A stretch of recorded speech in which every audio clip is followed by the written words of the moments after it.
बिस्मिल्लाहिर्रहमानिर्रहीम। अस्सलाम वालेकुम। आज हम आपके लिए लेकर आए हैं कीटू पकोड़े। इसके लिए देखें हमने इसमें जो इंग्रेडिएंट्स डाले हैं, कैबेज, बंद गोभी, एक छोटा सा प्याज और एक हरी मिर्च। इसमें हम डालेंगे नमक, सुरख मिर्च, ज़ीरा, सूखा धनिया पिसा हुआ।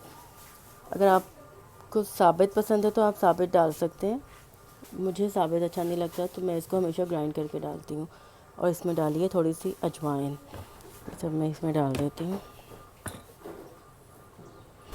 इसमें हम अब डालते हैं थोड़ा सा हरा धनिया। ओके, अब ये देखिए, ये है हमारे पास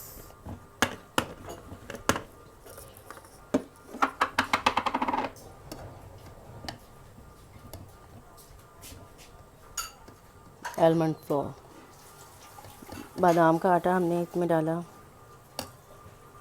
ये हम डालेंगे 2 टेबल स्पून। अच्छा, इसमें हम 1 टेबल स्पून फ्लैक्स सीड यानी अलसी के बीज का पाउडर वो भी डालेंगे। अलसी बहुत अच्छी है हमारे हार्मोन्स के लिए। अब इसमें हम ये डालेंगे, ये है इसबगोल का छिलका। ये उसको अच्छे से जोड़ने में बहुत हेल्प करता है। ये डाल देते हैं। ये हमने लिया है तकरीबन 2 चम्मच। इस सब को हम कर लेते हैं मिक्स।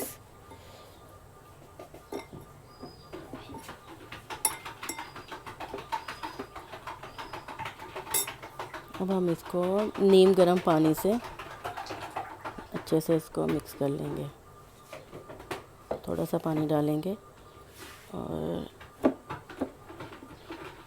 इसको मिक्स कर लेते हैं।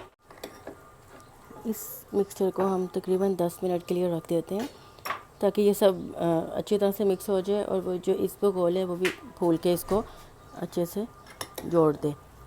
फिर हम इसको फ्राई करते हैं। अभी हम इसको 10 मिनट के लिए रख देंगे। ये देखें, ये हमारा जो है मिक्सचर रेडी हो चुका है। ये हमने इसके साथ नॉर्मल बेसन के पकोड़े जो हैं नॉर्मल डाइट में नॉन कीटू के लिए बनाए हैं। इसकी रेसिपी भी मैं आपसे शेयर करती हूँ नेक्स्ट, हमारा जो भी आता है उसका लिंक मैं डिस्क्रिप्शन बॉक्स में डाल दूँगी। हमने फ्राइंग पैन में घी डाला है, घी देसी घी। कीटू कर रहे हैं तो उसके लिए हम घी जो है वो देसी घी यूज़ कर रहे हैं, वो डाला है। ये अभी गर्म हो जाता है तो हम इसको मीडियम फ्लेम पर अपने जो हमारे कीटू पकौड़े हैं उनको फ्राई कर लेते हैं। साथ में थोड़ा ही टाइम रह गया है तो हम फ्राई कर लेते हैं। ये हम अपने पकौड़े फ्राई करते हैं। ये हमारे पकौड़े फ्राई हो रहे हैं। जो हमारा मिक्सचर है ना, ये थोड़ा ज़्यादा है क्योंकि I am the only one who is doing keto. तो हम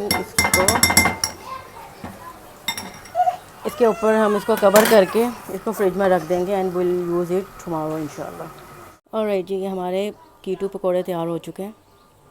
ये देखें, इनको मैं क्लोजअप लेती हूँ, इस तरह से बने हैं और टेस्ट भी इनका बहुत अच्छा है। ज़रूर ट्राई कीजिएगा इफ्तार में, क्योंकि क्रेविंग होती है पकोड़ों की। जैसे कि हमारे जो नॉन कीटू हैं उनके लिए मैंने ये पकोड़े बनाए हैं। इसकी रेसिपी भी ज़रूर शेयर करूँगी। अभी आप हमारी कीटू रेसिपी को ट्राई कीजिएगा और कमेंट सेक्शन में ज़रूर बताइएगा कि आपको कैसे लगे हमारे पकोड़े। और जाते जाते एक और रिमाइंडर, अगर आपने अभी तक चैनल को सब्सक्राइब नहीं किया तो प्लीज़ इसको ज़रूर सब्सक्राइब कीजिएगा और लाइक और शेयर करना मत भूलिएगा। अपनी दुआओं में याद रखिएगा। अल्लाह हाफ़िज़।